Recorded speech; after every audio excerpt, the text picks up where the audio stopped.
शिव भगवान के भाग्यशाली बच्चों का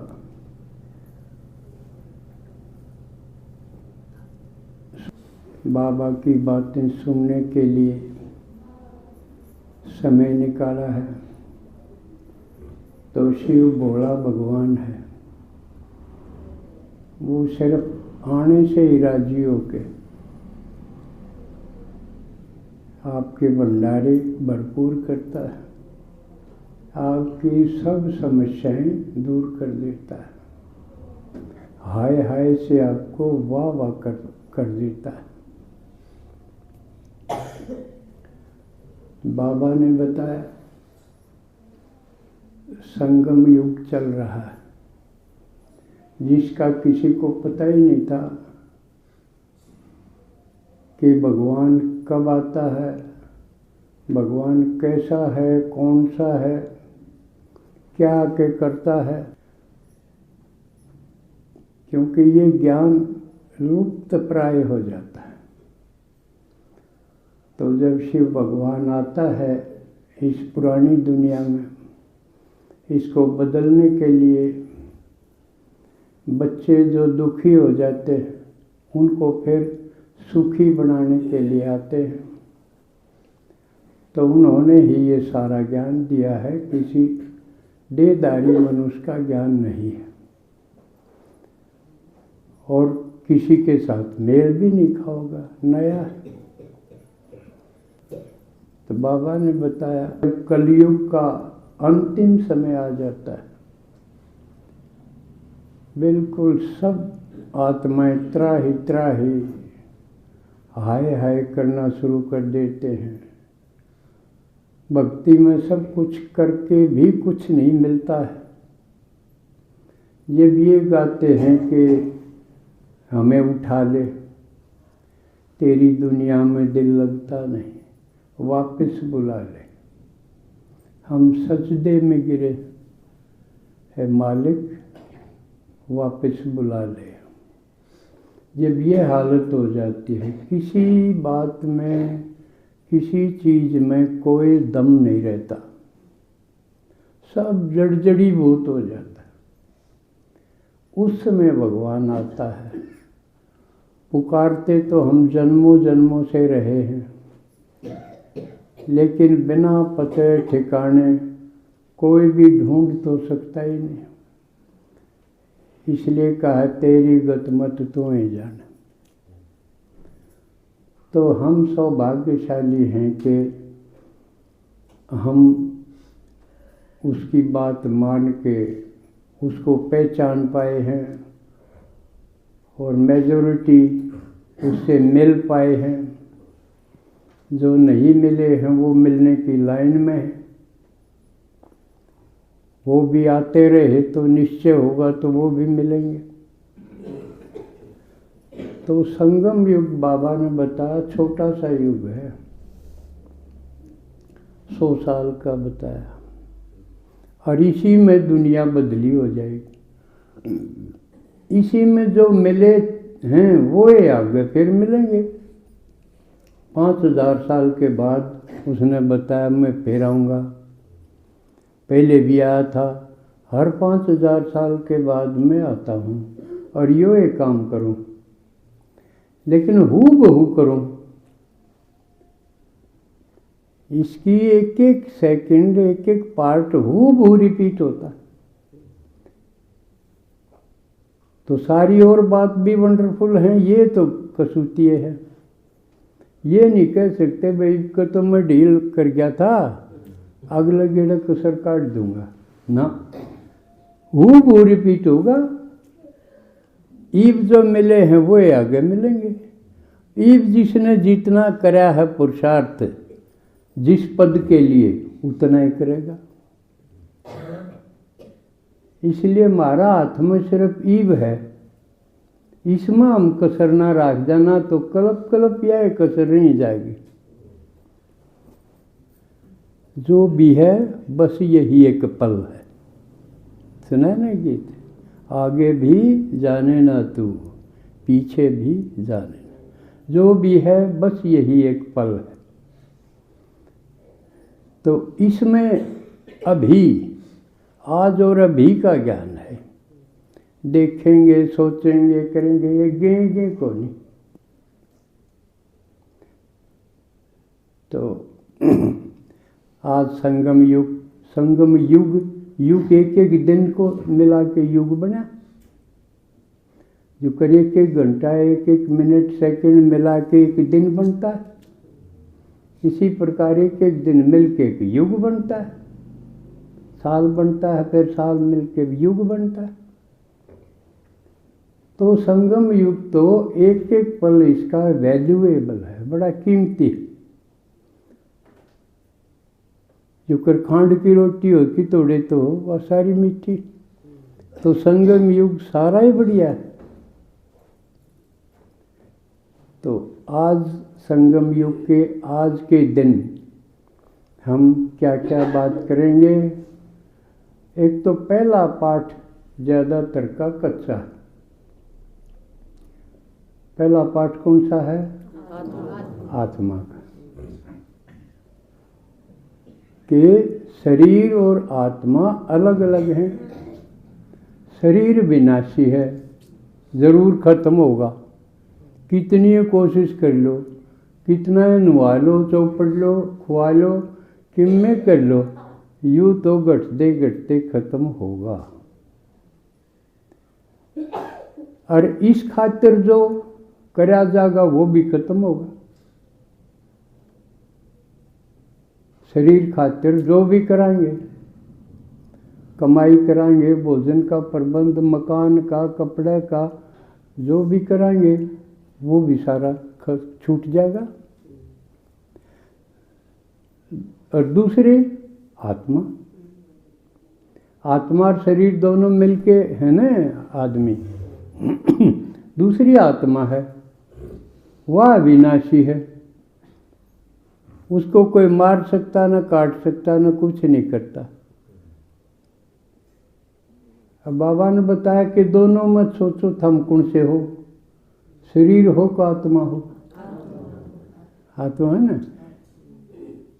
जब तो कमा, हाँ भाई शरीर के सारे अंग, मेरा हाथ है, मेरा सिर है, मेरा पाँव है, शरीर के इन सब ने मेरा कमाएंगे ना। तो मेरा कहने वाली चीज कौन हुई? मैं माने मैं आत्मा। पहला पाठ है। यू ज्यादातर का कच्चा है और इसके ऊपर निर्भर कर है काफी सारा ज्ञान।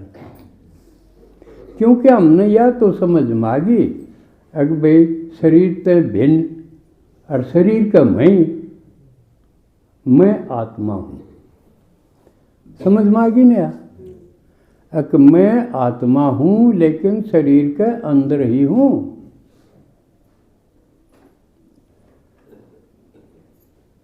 तो अब इनको अलग अलग एक तो समझना, सुन के समझ मत आ गया, लेकिन अनुभव मैं कदे शरीर तो अलग होके देखा खड़ा, अब मैं अपने शरीर ने भी देखूं न्यारा होके,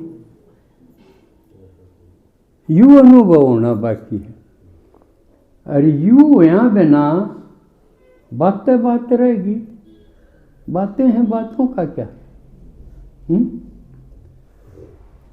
तो यू कच्चा है, यू अलग अलग मन अनुभव करना,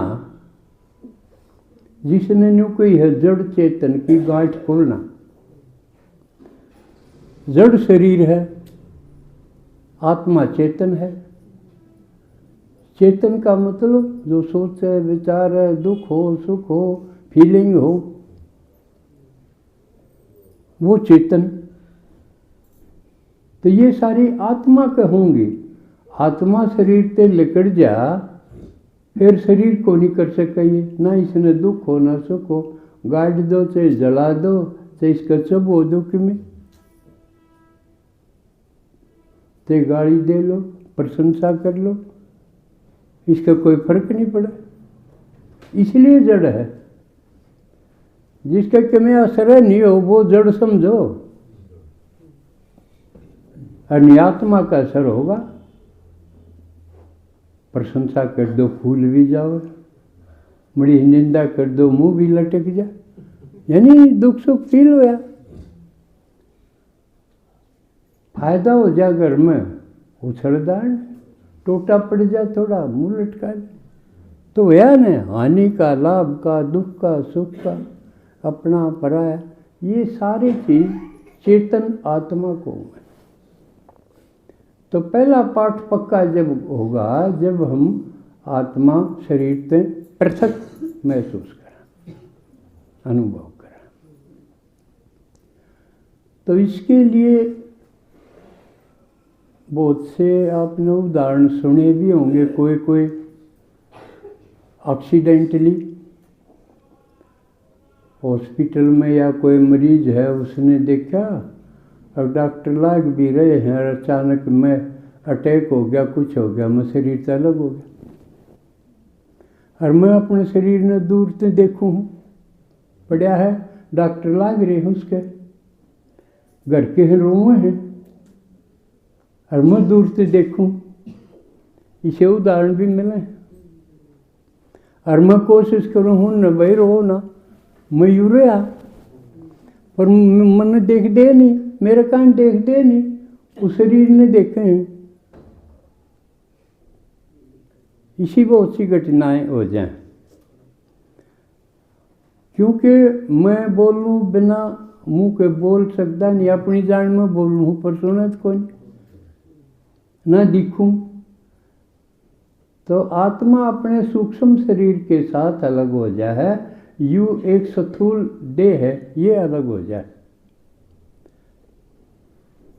जिसमें पृथ्वी और जल तत्व, 5 तत्वों से बताओ न पंचभूत का, तो उसमें अलग हुआ है स्थूल देह जब पृथ्वी तत्व और जल तत्व ये अलग हो जाए, यू है स्थूल शरीर। बाकी बच गया आकाश, वायु और अग्नि, ये 3 तत्व बच गए, इनसे सूक्ष्म शरीर बना हुआ है, एस्ट्रल बॉडी कहते हैं जिसने, वो अलग हो जाए तो यू कैसे हो।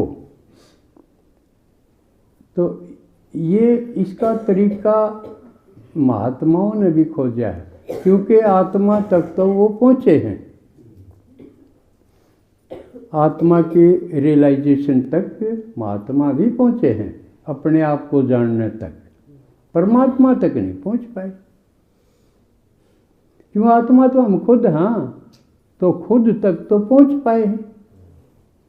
तो उसका तरीका क्या ढूंढा है?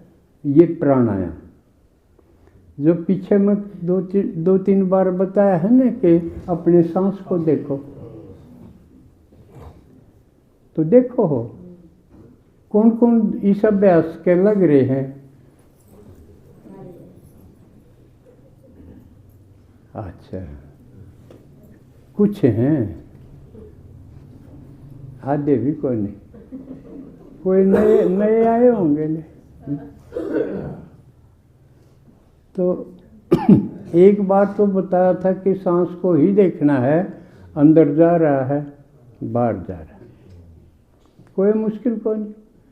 दूसरी बार बताया था कि इसको अंदर गया, पूरक कराया, रोको, कुंभक करो, सांस को अंदर रोके रखना, इसने कुंभक बोला, बताया था ना, जिस दिन बताया उस दिन थे होंगे आप। तो वो कुंभक करो, जितनी देर रोक सकते हो रोको, नहीं रुके तो उसको गूंज के साथ धीरे धीरे छोड़ दो, खाली कर दो, पेट चिपक जाएगा। खाली करोगे जब, भरोगे जब पेट फूलेगा। तो बाहर छोड़ दिया, खाली कर दिया, फिर रोक दो, बाहर का बाहर रोक दो सांस। 2 जगह रोकने की कही थी। और इसको रोज करो, आधा घंटा जरूर करो, धीरे धीरे बढ़ाओ।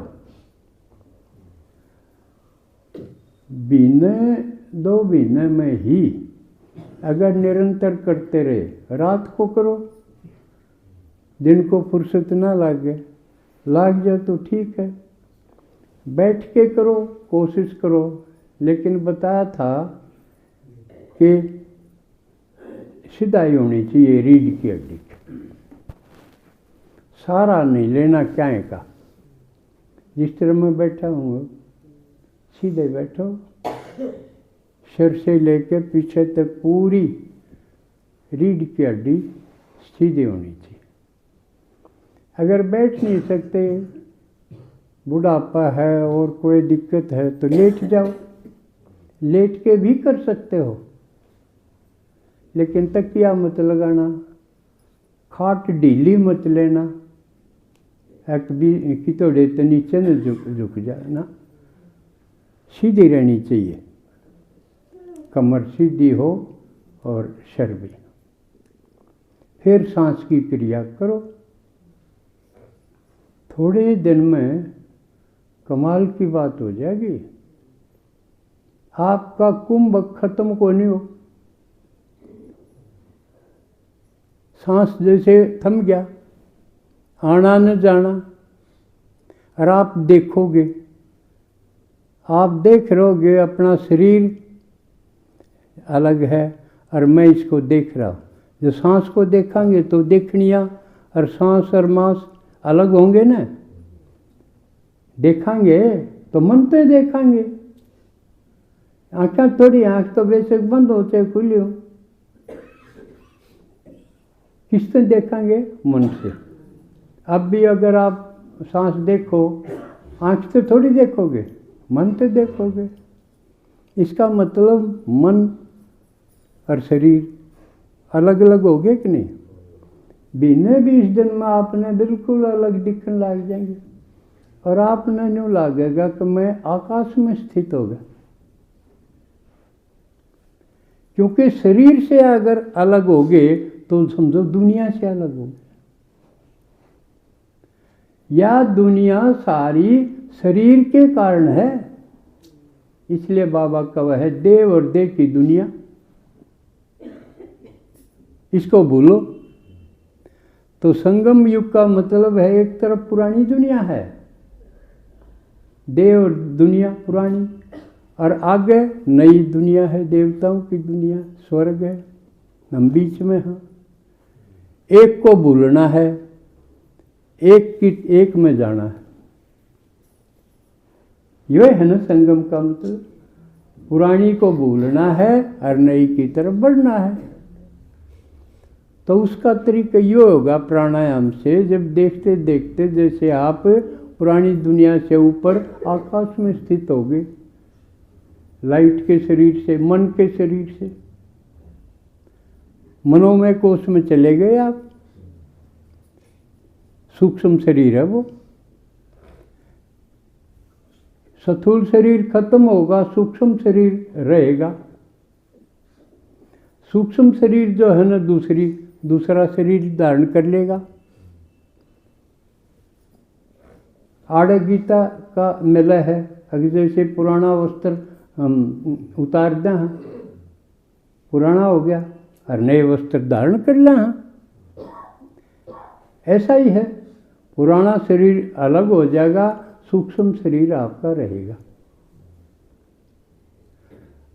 अब सवाल है नया शरीर वो किसा लेगा?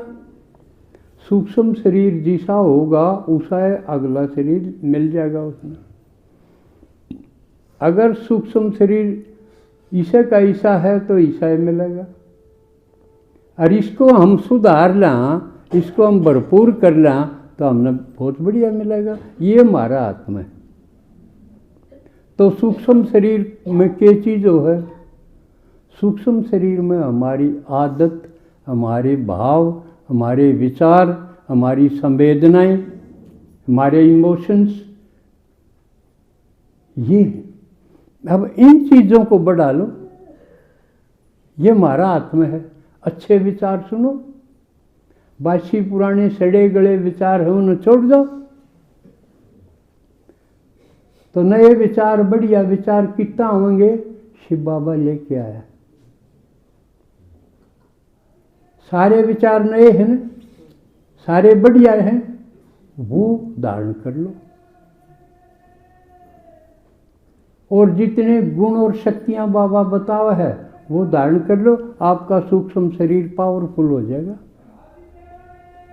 और वो पावरफुल हो गया तो वो जरूर उसने फिर बढ़िया मिलेगा शरीर, बढ़िया शरीर भी मिलेगा, बढ़िया परिवार भी मिलेगा, सारी चीज बढ़िया बढ़िया मिलेंगे। यू सिस्टम है। और यू सब बहुत आसान, सबसे आसान है शरीर और आत्मा को अलग अलग देखना। ये प्राणायाम सांस की क्रिया है, इसको जरूर करते रहो। दूसरा, अच्छे विचारों के लिए बाबा ने जितने विचार दिए हैं सारे कैप्चर कर लो, सारे धारण कर लो, हमारे काम के हैं। तो उसके लिए बाबा की मुरली खूब प्यार से सुनो, सुनो सुनो नहीं, उसको समझो। तो सुनन खातिर तो हम घर भी बैठ के फोन में भी सुन ला, मुरली लेके पढ़ भी ला, यूँ तो यार सुनना सुनना। लेकिन समझन खातिर तो अपने तो सियाणा कोई हो उस पर सुनो। नहीं आपे कराएंगे तो मारा ना समझ पाओगी तो ना हो, उसने ले रहा छोड़ देंगे। अब कितना मन इतनी रहेगी तो के बात से यूँ कर लेंगे ना, क्योंकि हम शॉर्टकट सीख रहे हैं। अब जाना भी ना पड़े, किते बैठना जाना नाना न कोई लागे न लपेटना, अपना फोन में सुन लो, घर बैठ के सुन लो ना। ऐसा बाबा ने नहीं कहा, ये तो सब थर्ड दर्जे का है। कोई चारा ना हो, आप फौज में हो, आप किते जा रहे हो और कोई चारा नहीं तो अकेले पढ़ लो, कदे कदे कभी कभी का। नहीं तो आप संगठन में सुनो, जहाँ बढ़िया टीचर हो वहाँ सुनो। पढ़ाई एक है, जो कर हम कह दें हाँ पढ़ाई तो एक है, पढ़ाई तो एक है, लेकिन जब आप अपने बालका दाखिल करना चालू हो, जब न्यू के देखो पढ़ाई तो एक के हाड़े सरकारी स्कूल रहा, जड़ में उड़े करवा दो, उड़े भी पढ़ाई वाए है। अके न्यारे का खगड़े हैं ABCD गिनती प्राइवेट में के न्यारी है, लेकिन फिर भी हम देखा बढ़िया पढ़ाई की तो है, अच्छे रिजल्ट कीता हुए हैं, समझानी की बढ़िया है, टीचर की तो अच्छे है, ये सारी देखा है ना। फीस की भी परवाह ना करते, कई बार तो घर लौटाई भी कर ले हाँ, लेकिन बढ़िया होना चाहिए भाई स्कूल। स्कूल बढ़िया का मतलब पढ़ाई अच्छी हो, टीचर अच्छे हो, यह देखा है ना। तो ये भी देखो, और आप भाग्यशाली हो, मैं मेरी बढ़ाई कर लूँ, बहुत बढ़िया टीचर हूँ मैं, बहुत। क्यों हूँ मैं बढ़िया? क्योंकि शिव भगवान ने खुद तैयार कराया, मैंने किसी पालना नहीं लेने दी, खुद है उसने। ऐसी बात नहीं कि मेरा अगर समस्या ना आई हूँ, खूब आई है। क्योंकि मैं जिस समय ज्ञान में आया, दूर दूर कोई नहीं था सेंटर, कोई नहीं था, अकेला। आज से 45, 46 साल, 48 साल पहले सोचो। तो बस बाबा ने कह दिया यह मुरली में ज्ञान है, इसके बाद तुम मनन करो, हर समस्या का हल इसमें मिल जाएगा। तो मैं तो न्यू तैयार करा मनन करते करते, और बाबा से पूछ लिया ये अड़गी बात ही उरे तक तो मन सोच ली, तू बता। तो बाबा बतावे है, अगर आपकी लगन इस लेवल की हो कि एकांत में बाबा से बात करने के लायक हो, और वो जब होगा जब शरीर से अलग होना सीख लोगे, आत्मनिश्चय होके, क्योंकि बाबा कहे मैं आत्मा हूँ, तुम भी आत्मा बनो, देखो भूल के, फिर मेरे से बात करो, रूह रेहान करो, कोई दिक्कत हो तो बताओ मने। तो बाबा बतावे भी है और बाबा मदद भी करे है, ऐसा मेरा अनुभव है। इसी तरीके से मुझे तैयार किया है बाबा ने। अब मेरी कोई समस्या नहीं, समस्या मुक्त, एकदम आनंद में, एक एक दिन मजे में है। शरीर की उम्र बढ़ी जाओ लेकिन आत्मा और मैं एकदम आनंद बढ़ता जाओ। इतने दिन हो गए आपने देखा कदे मैं मुंह लटकाई? कदे भी नहीं। और उरे नहीं मैं उड़े बना उठ करके बैठ गया हूँ, जो कर कई बार पति पत्नी घर जूत बाजेगा और बाहर की ते रिश्तेदारी में जाएंगे जब अपने अपने बढ़िया सूट पहन के न्यू शो नहीं होने दें कि ये लड़े भी हैं। तो ऐसी बनावट नहीं, मैं 24 घंटे ये हाल है। आप कभी भी देखो तो उसका रिजल्ट ये होगा कि फिर आपके सारा परिवार आपके साथ हो लेगा।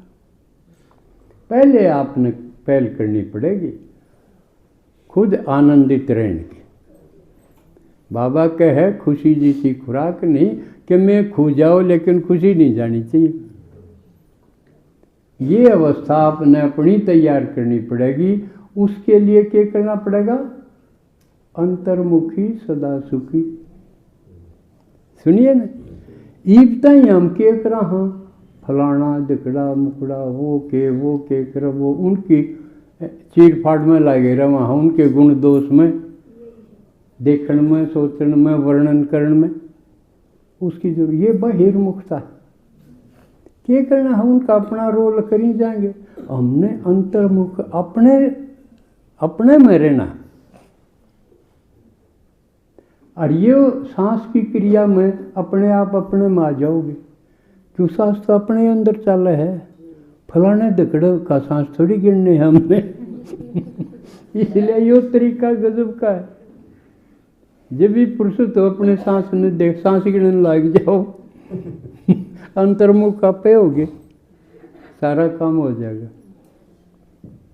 तो एक तो ये आत्मा निश्चय करना, जड़ चेतन को अलग अलग देखना, एक तो आज का सब्जेक्ट यूँ सोचता है।